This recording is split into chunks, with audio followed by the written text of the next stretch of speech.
Hello, and welcome to a very special episode of Jumpcast.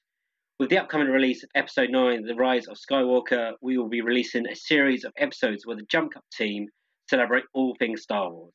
There'll be an episode for the prequels, sequels, and spin offs, but today we'll cover the originals and the best trilogy Episodes 4 to 6, A New Hope, The Empire Strikes Back, and The Return of the Jedi. My name is Dave Curtis, and accompanying me on today's episode are two people who will help bring balance back to the Force. First up is a man who used bullseye womp rats in his T16 back home. It's Stan. Hello.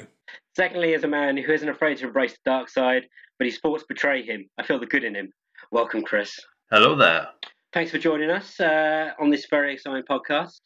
Were you old enough to see the limited special editions when they came out? Yeah, I remember. I remember collecting. Do you remember when the Walkers brought Tazos out for like? Oh Yeah. yes. Yeah. Like these were like that was like class A drugs on the playground, sort of on the playground street. And just I just remember going to see like the special editions and thinking they were amazing. And then, like we were saying, I rewatched A New Hope this morning, but it was the special, it's the special edition versions, and it's the tweaked ones. Those special effects do not hold up. No, they're very. But it is interesting to see, like, there's so much. I think it goes. We're going to talk about this for the next probably hour or so. But I think the one thing that we can all agree on is that, like, how much you can see in that film or the film, the original trilogy.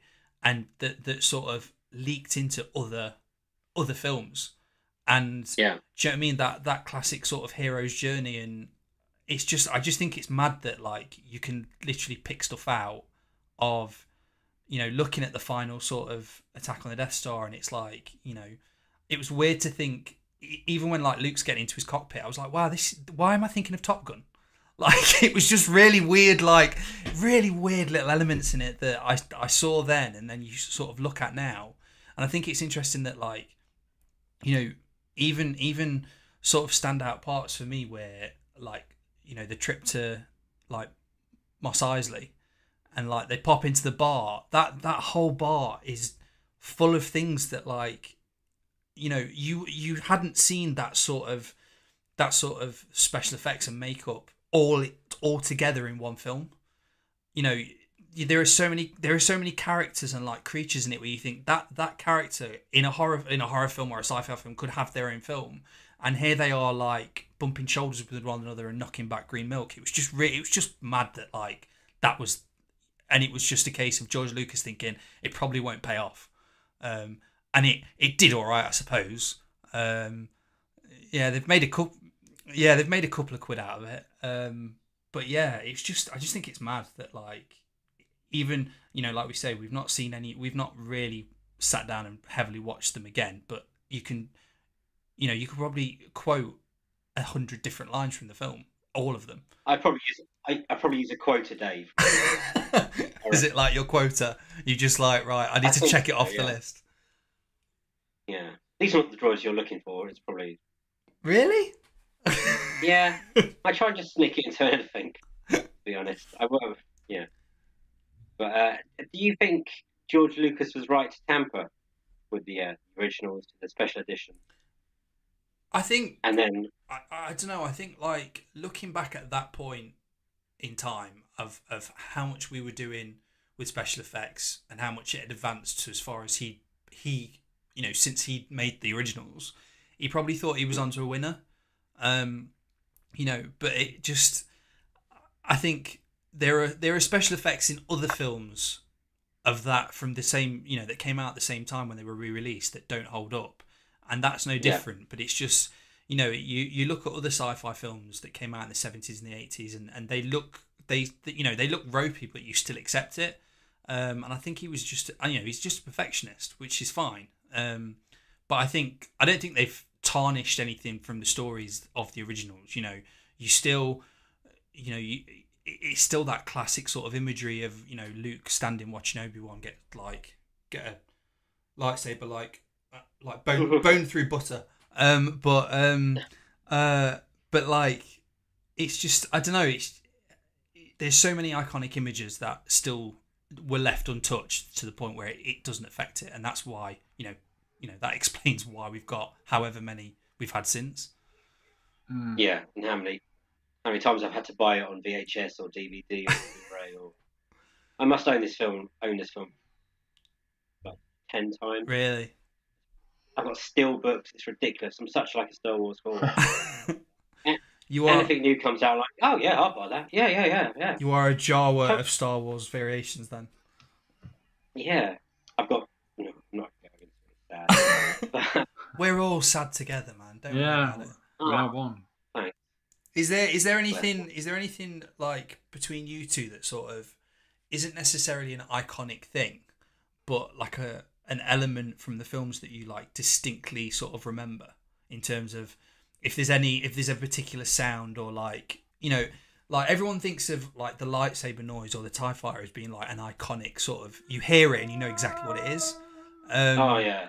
But I was. It sounded chewy. Yeah, but I was weird. I was thinking of like. Hang on. Stop you there. You've mentioned Chewie. Let's hear your best Chewbacca impressions. Come on. Oh, we're not doing I was that. practicing this earlier. That was. That's You see, good. my audio is terrible, so that sounded really good. Yeah. No, I was going to talk about again. I was going to say, just sort of say, like, I remember going back to when I first saw Return of the Jedi. Like, I remember the noise of Han Solo defrosting. Oh, that's a. Do you know what I mean? That's such a weird, distinct thing to remember, but it just like sticks in my head, and I don't know why. It's like a thing that sort of weird whistly noise. Yeah. Yeah, it was just it's just weird that like that's the sort of thing you remember. Is there anything else that you two like think? Why do I remember? I got one. The doors, just the doors sliding open and shut. That makes sense. Yeah, sort of whistling noise. Yeah. At the time, things like that just blew my mind. Yeah. But lightsaber. Yeah. Again, I pretend most things are a lightsaber. Yeah, you Definitely. can't. Yeah, I refuse to believe anyone who picks up like an empty roll of tinfoil and doesn't make the noise. Yeah. Or an umbrella. It's just like a necessary requirement. I think they should just put it on the packaging. It's. But yeah. But Chris, It's what about funny. you? Any sound effects? It's like you said, you're going back to the makeup and the special effects with the aliens in the cantina. With the Star Wars, the trilogy now, the original ones, everything about it doesn't feel like it all feels so natural, and you don't see one bit and think, "Oh, this is the money shot with this noise," or "This is the big sound." Everything just feels so normal and natural for a sci-fi. Like I said in the first film, A New Hope, you've got the lightsabers, the TIE fighters, the Star Destroyer, the Death Star. But everything about it is just so now iconic and memorable. But when you watch it, it just feels so normal. There's nothing grand about it. It's just a basic sci-fi film, but everything's done right. Everything stands out for the right reasons.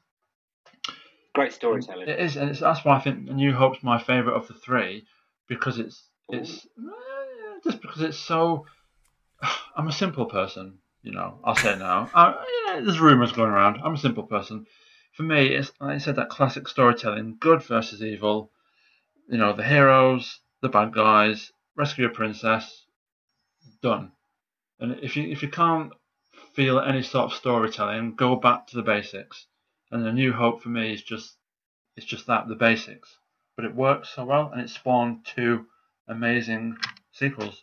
A New Hope. Is there a scene in it that you love so much, or that brings back memories, or really stands out for you in any of it?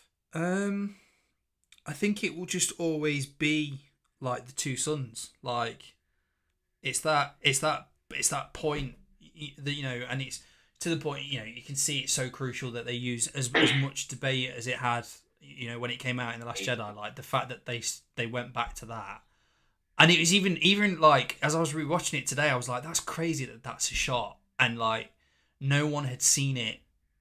You know, like we keep going back to it. It's a film that is just built on moments that no one had seen before, and that image is just like, what is going on? Like, where is this guy? Like, and you know, it is very much like, where is he? Obviously, literally, but like mentally, like he comes home and his uncle and aunt are like extra crispy, and he's just, where do I go from here?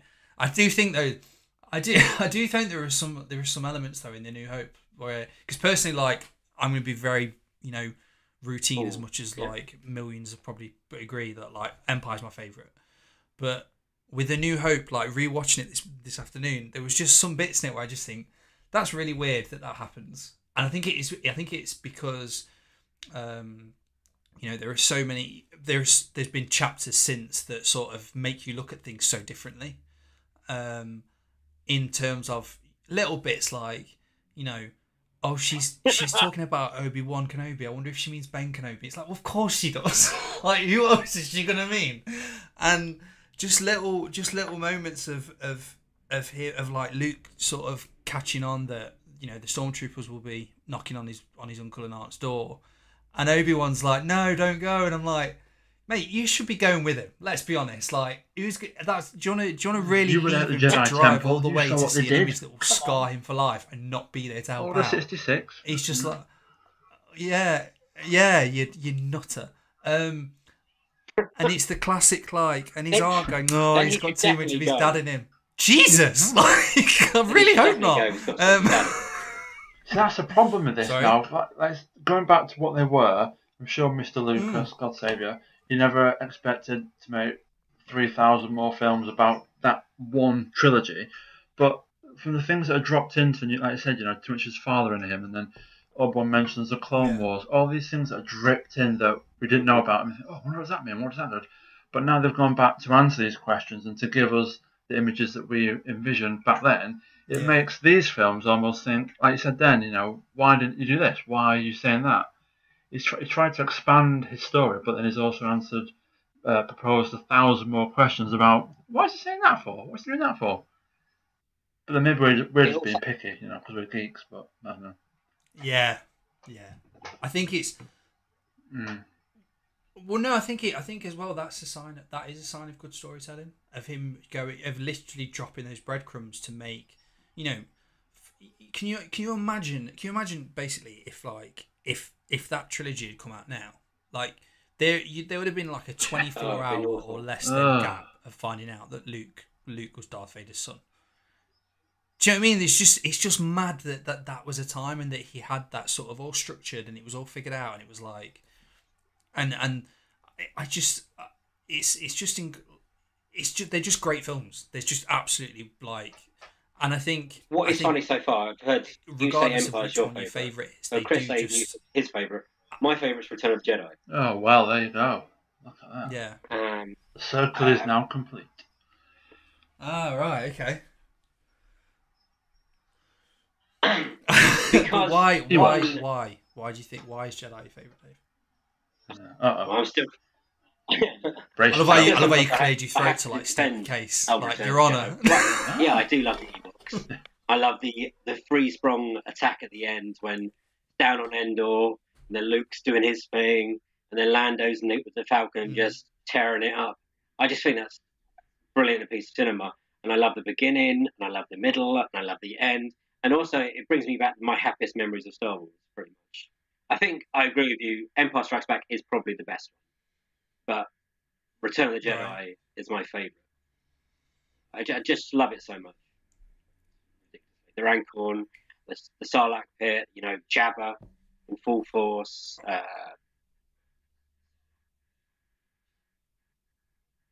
Yeah, but you have got one of the deadliest assassins in the galaxy getting shot by a blind man by accident. With this, it's just, To be fair though, I'd say there are points in all of them that you could just go, that bit's a bit shit though, isn't it? But I just think it's mad that I think it's, one thing is that as without quoting Goodfellas, as far back as I can remember, like I've always remembered seeing Star Wars toys in like Toys R Us or Argos, and I think that's crazy. Or just casual bit of sponsorship there from Argos and Toys R Us, please. But like it's mad to think I've always seen them on a shelf, and there's been never a consistent sort of besides like what, Lego maybe, or Action Man's never stuck around that long. It's just weird. I just think it's so interesting that like that's been a solid Star Wars property that has been. Star Wars is made because of merchandise. The whole story. I watched the making of last, so I can bore you for a second if you But basically, at the beginning, Please do, when it was only Grandad. 20th Century Fox and they were making Star Wars, Lucas didn't want much money. He wanted the bare minimum to be director, producer, whatever. But he wanted 40% of the merchandise profit. So if in the future he can make his own films, basically Lucasfilm, whatever it's called. So and at that point, toys weren't really a thing, and the studio were like, "Yeah, you can have 40% of that," because they thought it was going to make nothing. And then obviously he went to work and he's like, I made T-shirts, badges, I Yeah. put it on everything, and sold the shit out of it. And that's probably the highest grossing area of Star Wars, and that's why we've got Empire Strikes Back and Return of the Jedi that don't have a 20th Century Fox logo in front of them, because he made enough money the first time around to cover it all. It's amazing. Anyway, there you go.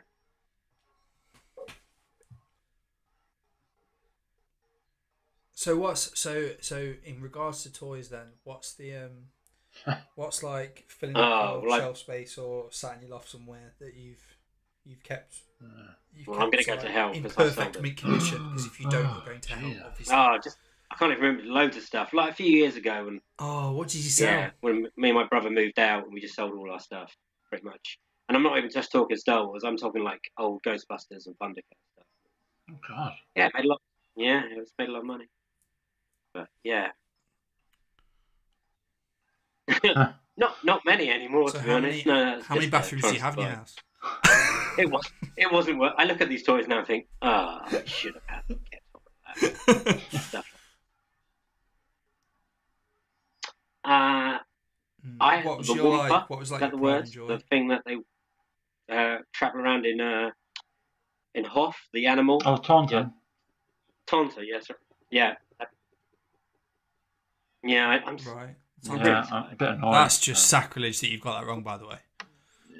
Sam, you can cut that bit out, mate. No, leave it in. Leave it in. Just have to shoot you off in space. Blasphemy. And I remember having, I think it was, I probably had an X-wing. You sure it was an X-wing or a TIE fighter? No, it's definitely X-wing. But we probably got a lot of our stuff from like car boots. Yeah. So it was never really good. But what about you guys? I went mental. I don't know why. I think after that I just got this bug. I just like videos. I love the old Kenner and Hasbro figures. I had loads of them on my shelf. The Falcon, posters, games, clothes. I used to nick things from like little shops. Well, I didn't mean nick things from shops. I mean like little badges or pop-up stands. Cereal packets. Used to cut them out, put on a shelf. Yeah, I used to go a bit mental. Oh my god! Wow. No, Originally, when you said Nick, I thought you said knit. Yeah, the Darth Vader. I thought you said knit as well. Just made himself knitting himself a Darth Vader. Bit of pilfering from a shop. Yeah. Robbery. Yeah, but only little things. I was small anyway. I was a child. Five-finger discount. Yeah. But now it's like it was last month. Yeah. But pretty much now I've grown up. This was last week, wasn't it? Had a family. Yeah. Got a lot of it now in a box in the loft, but it's still there. And one day it will come with me to the grave. It's still there. So that will get buried with. I will do. Yeah, no one's selling this off. It's going with me.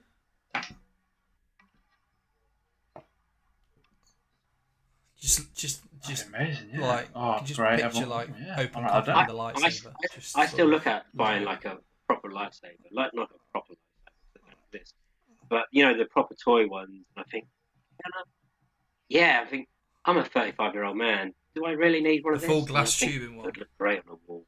It would, yeah. A nice nightlight. Yeah, I've got the Kylo Ren one.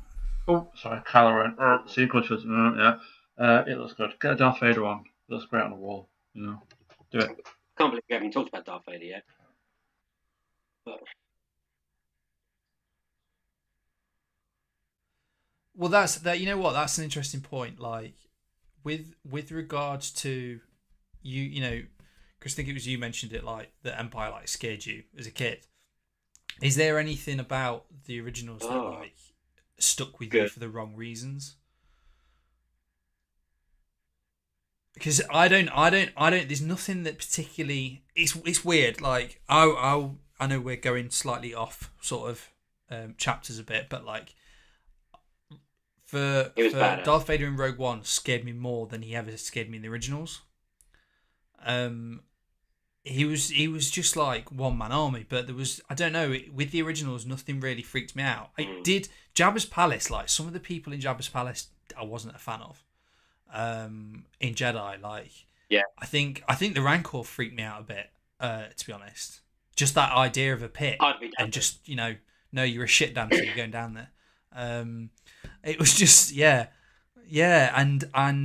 it's weird, like even talking about it now, like the shot of in Jedi, like inside Jabba's palace and Luke walking through, and I think it's because I didn't know who it was, seeing the two guards like go down, and that was like I remember like a weird spider sort of thing walked past him. I think it was when C-3PO walks in, and that big spider thing walks past him. I was like, what is that? And I think again it goes back to that thing of Lucas being a crazy storyteller of just, I'm going to leave little things in there to really make you think. Yeah. And that, I don't know, something like that stuck with me quite a bit. And just in Empire, like Luke going into the cave and seeing his head in Vader's mask just scared the shit out of me as a kid. Because I just didn't know what it meant. I think because it was weird, because like I say, I'd watched Jedi first and then went to see the special editions, having no idea. Or I think I might have had an inkling of who Vader was and the connection, but I didn't really grasp what that meant. When Luke, it's like carry on the way you're going. This is where you'll end up. I didn't understand at that age, I had no idea like, what is going on. It just really freaked me out. No, yeah, it was like the Dagobah. I said that's what freaked me out when I was at the Dagobah scene. That the swamp, those, the swamp creatures that came out, and all the really just freaky atmosphere. It just not knowing what it was. It was like, Jesus, what is this nightmarish world? There's little green things that can't talk and monsters that jump out of the water and things. It was really, I said the cave. It's just really freaky if you're watching it and you've no idea and you're going in blind. It's a bit of a creepy thing to watch, really. I thought R2 had it when he was in the swamp. I thought he was gone first time I watched it. That's it. I was devastated. Yeah. I think he was my favourite character at the time. I always had I liked the small characters like the Chewbaccas and the R2-D2s. And for some reason I liked C-3PO when I was little. I thought it was great. I thought it was hilarious.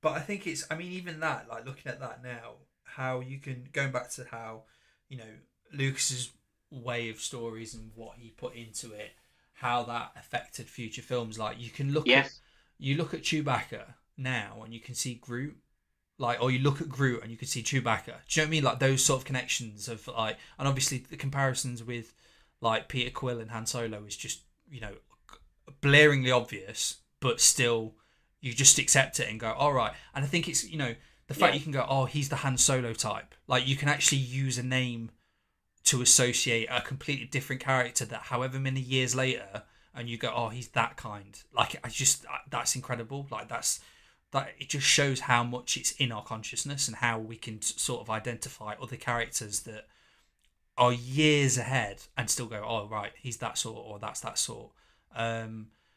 It's just that's mad. That's crazy. I've been really sick the last week, so I'm actually feeling a little bit better. But when we come to, let's talk about characters. All right, okay. Who are your favourite characters, Nick?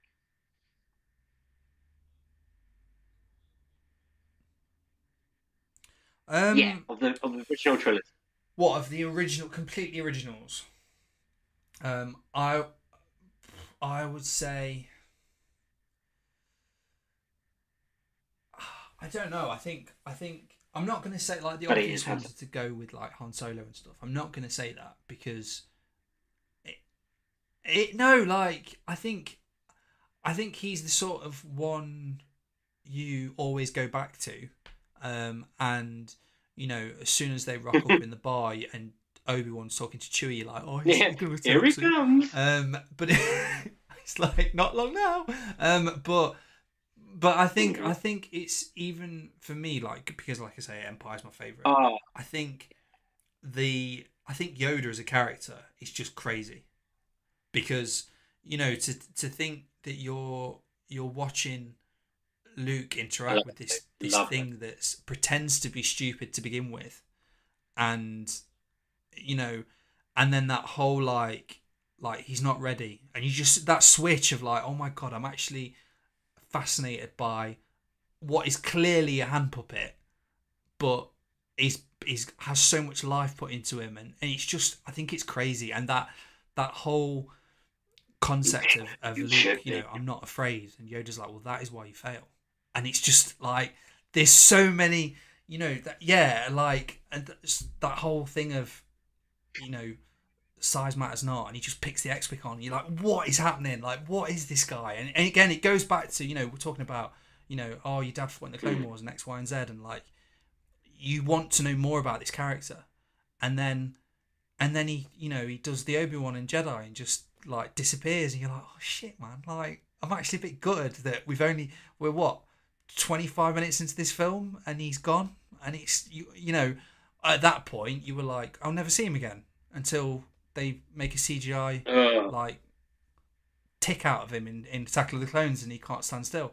But no, I think I refuse to accept as well, from being the age that I was of seeing the originals and then going to the prequels, seeing Yoda fight Dracula was insane. And it's just I don't know, I just think he's always going to be that character where you think, wow, you are a wise little frog, man. And no, but you know what I mean? Like, it's just looking back on it at that point, you're just like, what is he? Where did he come from? And then there's so much to him that's just there's so much depth to a character that is not human, which is just and that again, you can't you look at Yoda, then you see E.T., and then you see, I don't know, like every time you see a small sort of creature of that height, you're like, oh, he's there's a reason Baby Yoda is taking over the internet, and it's because I feel like there is that obvious association with the thing that came before him. I think, I agree. But it's just he's one of my favourites. Han Solo. Pew, pew, pew. No. Han is cool, but lazy. I thought we said about He's a definition. He is, and it's Harrison Ford as well. I love Harrison Ford, but who doesn't really, But I like what you said, going back then to Yoda. I mean, not diverting as much as I can. It's like you said, that one introduction to that film, and then everything that comes before and after to expand on him is sort of, we don't really need to see all this flashy CGI, everything. We just need to see him in Empire and Return of the Jedi. That is Yoda for me. Everything else before and after, it's like, nah, the original Yoda is our Yoda. That's who he is. Mm-hmm. It's funny. I've always liked. I think Lando's pretty cool in his own way, Lando Calrissian. Yeah. But I've got a hankering for he's a bit of a smallish character in Return of the Jedi. Moff Jedgerod, if you know who he is. Is he the co-pilot? No, he's the bloke at the. He's the Imperial at the beginning, who welcomes Darth Vader, and he says, the Emperor's coming here, and he goes, the Emperor's coming here, and we shall double our efforts. It's him. And I don't know why. I don't know why. I don't know why. Wow, I think that's such a really strange You're pick. a company man, Chris, we get it. Yeah, I think he's just a nice, simple man, and trying to do his job, but he's a little bit shit scared of the Emperor, and he always does his best, and I don't know, something about him, we just think, I know what you're doing, Moff Jedgerod, you're a good man, and you're just stuck in an awful situation, but I get you. You're trying your best. I admire that, But he's got a family at home. Just casually siding with the Empire. He is, and I always like to think, after the Star Destroyer gets blown up and the Empire crumbles, in my mind, he escaped and he fled back to his family, and he's alive now. He's not dead. He works in a cantina. He does behind the bar. What's his new job? Nothing What's he too doing? good. All right. Possibly. I was He might even manage it. Yeah, I was just manager. picturing him like sort of managing a shop. Like, trying but to he's very nervous. trying to handle a Boxing Day sale, and he's like, I used to run a Death Star, man. But he's not Like, good with authority. You know, it you was said almost fully the operational. regional manager's and coming just down here. didn't pan out for me. The man, you know, the big boss is coming here. I'll double my efforts. It's, you know, he's a good man, and to me, all the way. It does bring up a question. Yeah. I never got his action figure. Head officer on It does the bring way. up a question: is everyone on the Death Star, are they bad people, or are they just there, some of them doing a job, 9 till 5, making money for their families, or are they all evil bastards? Yeah, that's what I like with these spin-offs and the expanded universe you can do in the Yeah. cartoon shows or the books. They always focus on the people in there who are just doing the job, you know, like me and you know, 9 to 5, pop in on the land speeder, arrive, you know, morning Rita, yes, doing the Death Star computers here, do the job, go home. You know, they're just doing a job, they've got to pay for the families, you know, they've got Living the 15 dream. kids and the rebel. Well, nothing else to do, is there, you know? Yeah. And Space, the rebels isn't it? come along, yeah, boring. 15? Exactly. Then the rebels come along and To be blow fair, everything there's up, no and then TVs in Star Wars. thousands so of people that's, die, you good know. one So for really, that. who is the bad guys? The Empire, the rebels, you know? That's a big question. That's for another debate, yes, but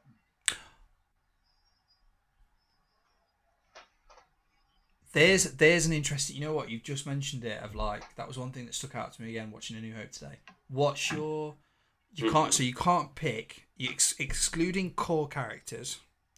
Is there any sort of prop or any sort of character or prop that you that stuck out? You go, that's cool. I want that. And it, you know, you can't be a lightsaber, because I always remember. You know the guys. You know when the Death Star sort of warms up, and you got that guy with like Like a beak. I don't know. It looks yeah, like like he's a lampshade hat, but it points out. spaceship helmet. It's like a black. You know which one I mean? Yeah. Yeah. Points both ends, and he just does his like pulls his hand down. I want that helmet, because I'm like, how are you seeing Yeah, through that? Because the mouth guard goes past your nose, so is he just sort of looking at an angle at everything? But yeah, what would your You can go looting. you're the last man on the Death Star, right? It's about to blow up. What's the thing Death you grab? Star. Yeah. It's like when your house is about to burn down, you're running to get it. What are you gonna get? on. Yeah. Chris, you get that. Oh, I love how I've watched one film today and I'm Death like, right, lads, I like the pop little quiz. droids, you know, like little ones just go around on the floor, like, yeah, they look like mice. Oh, the mouse Chewie's droids. one. Yeah, on the wheels. I reckon they'd be quite handy. Look like They're footstools. Hard to catch. You're pretty lunch in them. Yeah, but they look like sandwich boxes on wheels. If that, yeah. Oh, I'd say, if not, I would love Luke Speedster from the episode from New Hope. I wanted that so badly. Nice. Just... It'd be again. I was looking at that today, and the windshield's a bit questionable. Because if he's like doing 60 down the Dune Sea, like that's, I don't know. You're gonna get some potential like. He is quite short. In your face, because it doesn't seem to go straight level above his head. Yeah, it's quite short. You know, Wookiees probably aren't going to drive a land speeder. I love this. We're picking apart the reality of Star Wars. It's great.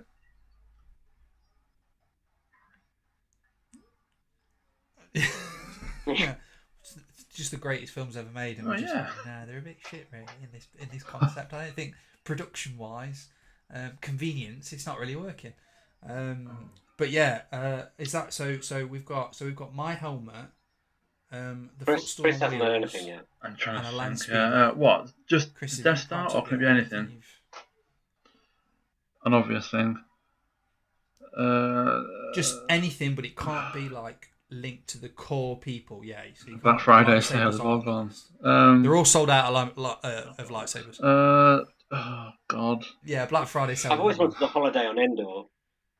Keep talking about Endor. Let me think for a minute. That's another question, isn't it? I think that'd be great fun. Yeah, Okay. I wouldn't like to be on Hoth. Right. No, that's That fine. looks For awful. a time away. Me in the cold.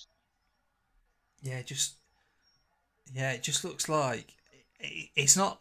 Well, it's not like like I always see like on Instagram and stuff. You see photos of like North Pole and Reykjavik and stuff. And you're like, oh, that looks amazing. Hoth just looks like a cold shithole. Like there's just nothing. Do you know what I mean? You're just like, why have we come? Why we saw this Groupon offer to go to Hoth, and now we're immediately regretting it. Like Barry's lost an arm because of the one. This wasn't in the brochure. These tauntauns stink. They I've got my smell prop. better I've on got the it. outside. It's a consumable. I will go to the Lars homestead, Chris, and I will pilfer the fridge of all the blue milk because I think the blue milk looks really tasty. I think it does. I'm gonna try some. I think it looks so nice. What do you think it tastes like? Yeah, but what do you think it tastes like? I think to compare it. I don't think it's like a blueberry sort of texture. If you have blueberry flavour and stuff. Is it fruity? I don't know. I think it just looks really creamy, like almost like a Greek yogurt / drink base. I wouldn't want to drink a Greek yogurt. No, but just that creamy texture, but in a drinkable. That sounds rank, actually. No, not Greek yogurt. I don't know. Just a nice blue milk. Flipping out. What are you doing? Pulling it apart. Yes. What the hell? Yeah, you've gone way off, mate. It's blue milk, for God's sake. Just say milkshake.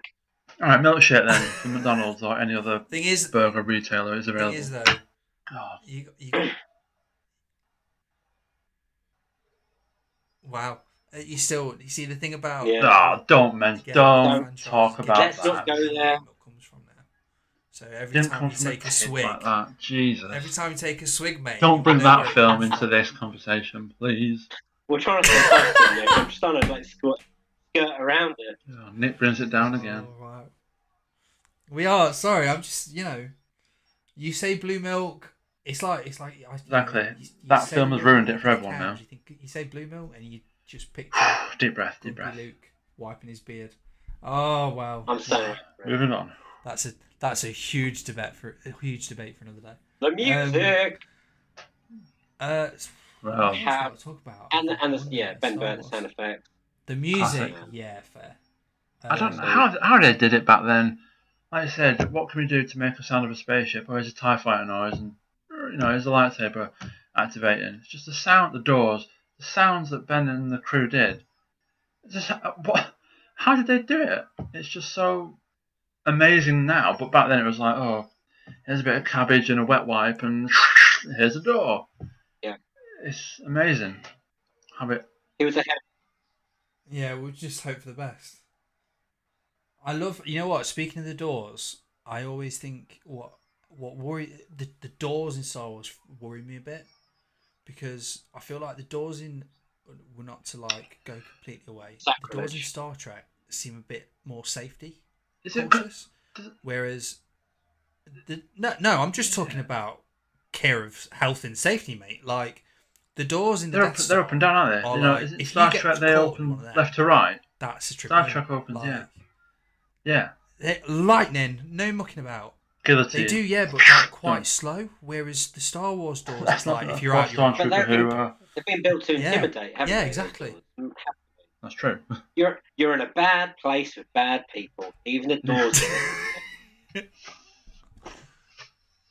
We want you to get through that door quickly. You're either with us or against us. Sort of thing. No dawdling.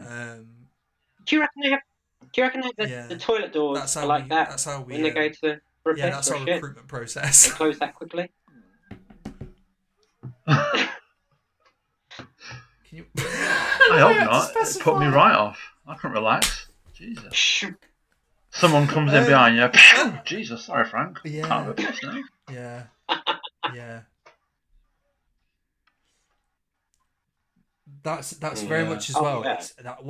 They're the perfect door to end an argument. It's like good day, madam. I say good day.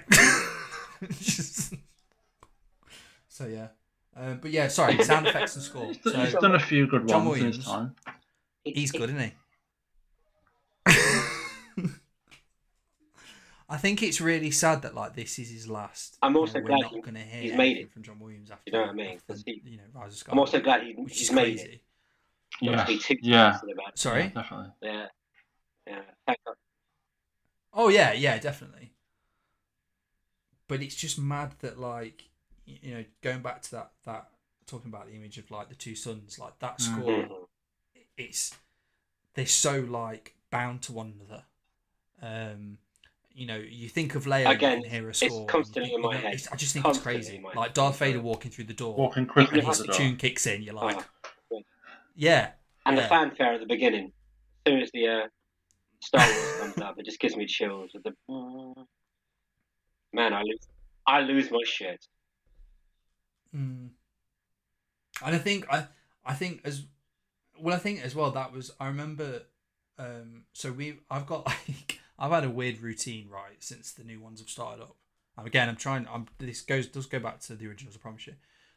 But me and a friend from back home have got this tradition where I bought him for his birthday. I bought him a ticket to see Force Awakens, and I booked the wrong time. So I booked at like 8 o'clock, and we were aiming to go for 12. We were like, well, what will we do? And we ended up in the pub right at 12 o'clock, and we stayed there till about 7:30. And then we went to see Force Awakens. So we were pretty excited before we got to before we met up.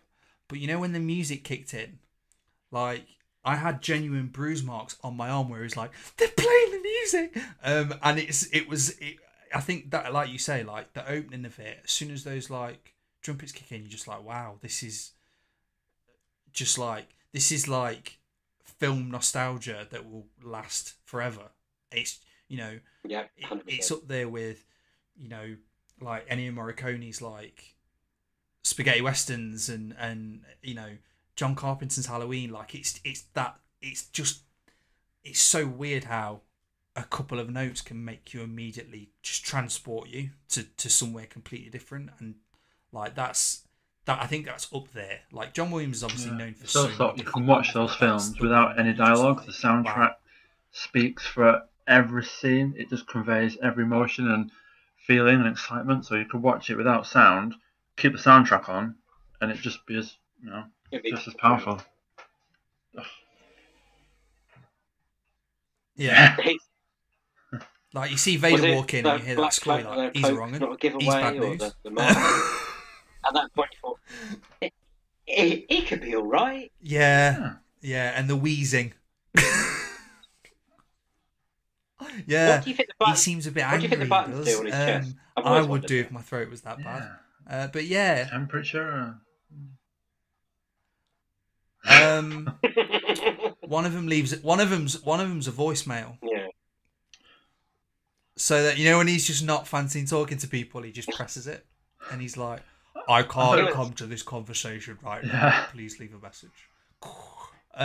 Leave a message after the. But yeah. I thought a voice changer. That's what we're saying. Voicemail. Wants to have a laugh at the Emperor. Hello, Emperor. It's Darth Vader. Just a voice changer. Yeah. That's a good point. Yeah. Or but do you think he records everything so he'll never lose an argument? It's like we said we'd meet at 7. Actually, just plays it back to him. Yeah. But yeah, that's a very good question. But we might do in a few years' time with Vader, the Star Wars story. We'll find out about his suit. You're about to call it Vader the Solo film, weren't you? Yeah. All his buttons. But what time are we on? Nick, how we doing with time? Are you still cool hanging around for a bit? 52 minutes. Yeah, of course you can. Wow. Hang on, get my bearings. Where are we? So we've gone off topic. Or not off topic, but where else we go? We should probably talk about Leia at some point. Don't want to keep it too. I think. Give me a second. Again, watching the making of last night. Did you realise how it nearly all went wrong? Are you aware of this? When they were filming this, and the studio wanted to get rid of Lucas at one point, and it was running over budget, and it was running over deadline, and they had like a compromise. You either finish on this date, and they was meant to have like another 3 weeks of filming, but they only gave them another week of filming, so they had to split off in like 3 units in the Aylesbury because everything in Tunisia didn't go right. None of the droids were working and stuff like that.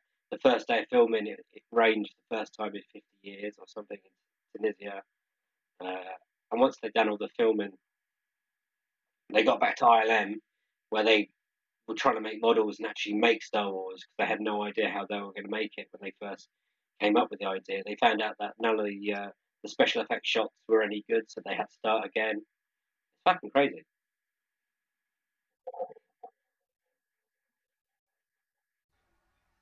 Well, I think in terms of talking about like you've got one more week. I bet Steven Spielberg was just like, mate. They always say that. I did that with my shark film, and that was fine. Don't worry about it. I think that's Everything's why. I think that's why he didn't Stop direct the second stressing. two. To be honest, I think he worked out he's not really a director. Old George, he handed it over, didn't he? To, That's right. Irving Kershner. Kershner, yeah. Richard Marquand. And yes, we got that. That's the one. Yeah, and then I was watching an interview with him, and he even admitted to himself that he's not much of a script writer. So that's why he brought in Lawrence Kasdan, which was probably a great move for Empire Strikes Back. Did all right. Indiana Jones. Yeah, again, he's done all right, hasn't he, for writing? But, Yeah, they're not bad.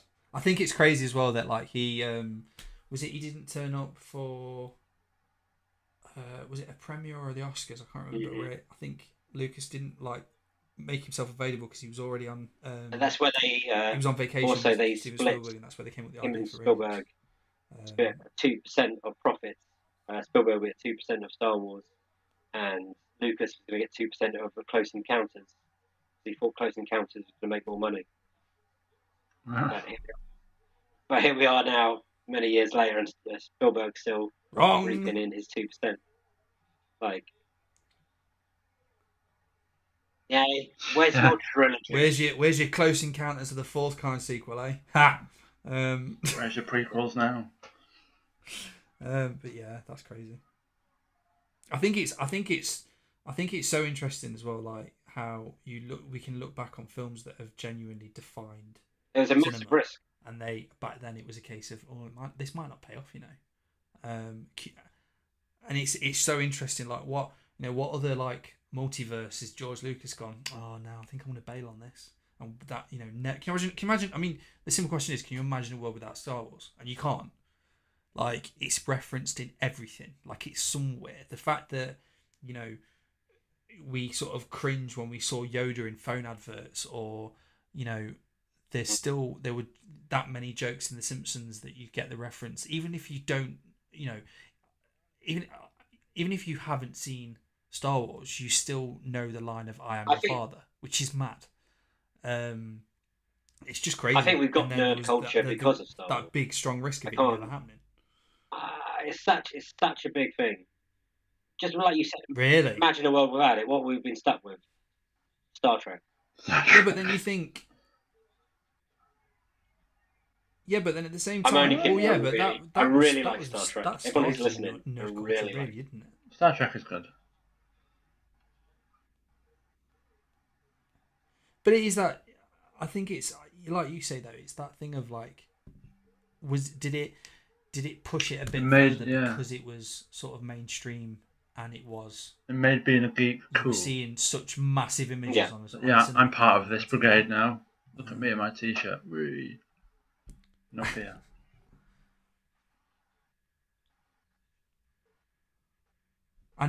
But then as well, I think it's mad that you look at look at A New Hope, and then 2 years later we got Alien. But that's crazy. Do you know what I mean? That's such a crazy thing. I think it was like I remember.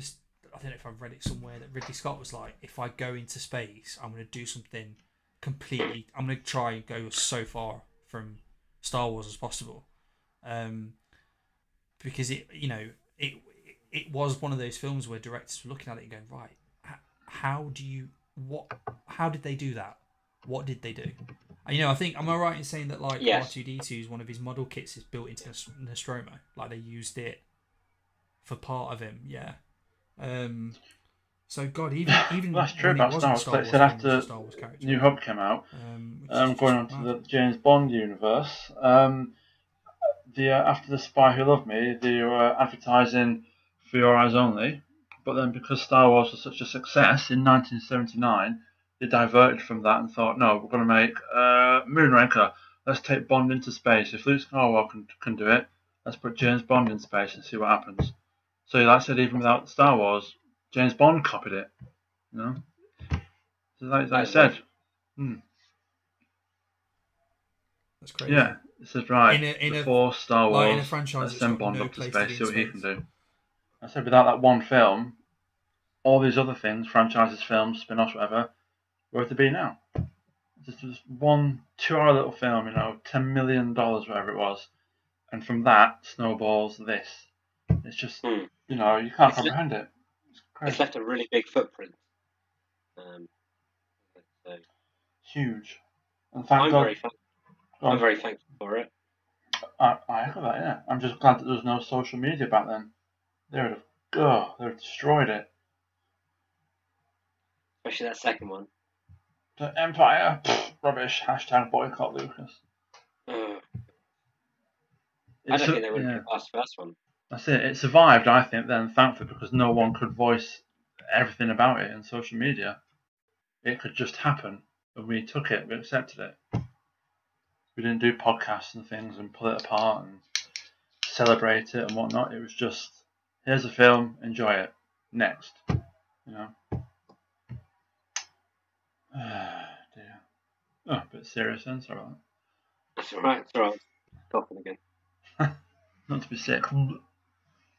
So we should, don't know how, but were you excited when they announced they were going to make like Force Awakens with the original trilogy characters? Were you excited for that? Or did you enter it a little bit caution? I think there's always that caution there, but when they mention, Luke Skywalker, Princess Leia, Han Solo coming back, and Chewbacca, you can't not get excited. Of course, you're going to take to social media now and Twitter to say, "My God, I hope they do it right. I hope they don't kill my childhood." And Harrison Ford's 90 years old; he's too old to play Han Solo. But come on, it's 3 iconic characters and actors. Who doesn't want to see them back in the roles that made them? It was amazing. It was amazing. What about you, Nick?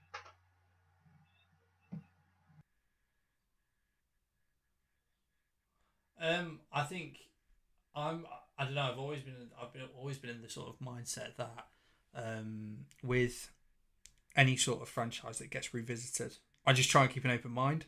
And I think I was just amazed that they were having a go at it. And I still think, regardless of what opinions people have of what it's done now, I think you still can't deny the fact that we will flock to see it because it is Star Wars, and no matter what sort of plot or thread, you're gonna invest in it because you want to go back to that world that stuck with us for however many years. And Force Awakens, like, okay, I might have been intoxicated at the time, but I was still pretty impressed with the film on the first viewing. I still distinctly remember seeing a dad try and counsel his son who came in dressed as Han Solo for The Force Awakens, and he was in the row in front of us, and me and my friend were just sort of like, you hugged him, I don't know, is it weird to hug strangers? And yeah, no, it was just so sad to see that, like, this sort of like 8-9-year-old lad sort of ask his dad, like, he's not dead, is he, Dad? And it was just like, yeah, he's pretty gone. And it was, yeah, and the fact that it dared to even try it and pull it off. I think, I'm not sort of as much of a naysayer about Last Jedi as other people, but like, I think there is so much in it that you can see of positives as much as the negatives. But again, it goes back to the fact that we wouldn't have that film had we not seen, George have a go at, well, not George have a go at the other three, but like the original trilogy and go, let's make a story out of it. And it built this absolute massive monster that has never been capped. Yeah. He's never been topped besides Marvel, but they went off that model. And it's the same reason you go back to Marvel films, you want to go back to that world, and it's the same reason you go back to Star Wars. And I think regardless of, as well, in terms of maybe the various versions we've got might not hold up, but the story's still there, and that will sort of stick around forever, which is just crazy. Thanks for listening, everyone. That's us done for the original trilogy Jumpcast special. Please tune in to the other specials coming up for the sequels, the prequels, and the spin-offs.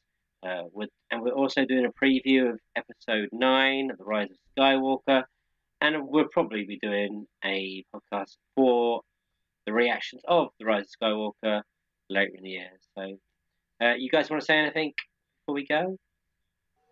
Just keep loving Star Wars, keep loving Jump Cut, and remember, the Force will be with you, always. I was going to do that. As well. Gotta get in there fast. Oh well. Anyway, yeah. This is the podcast you're looking for. Thanks for listening, everyone. You've been amazing. Gents, it's been an honour and a privilege, and I feel like I know you all a little better. Thank you, guys. See ya. Bye. Bye.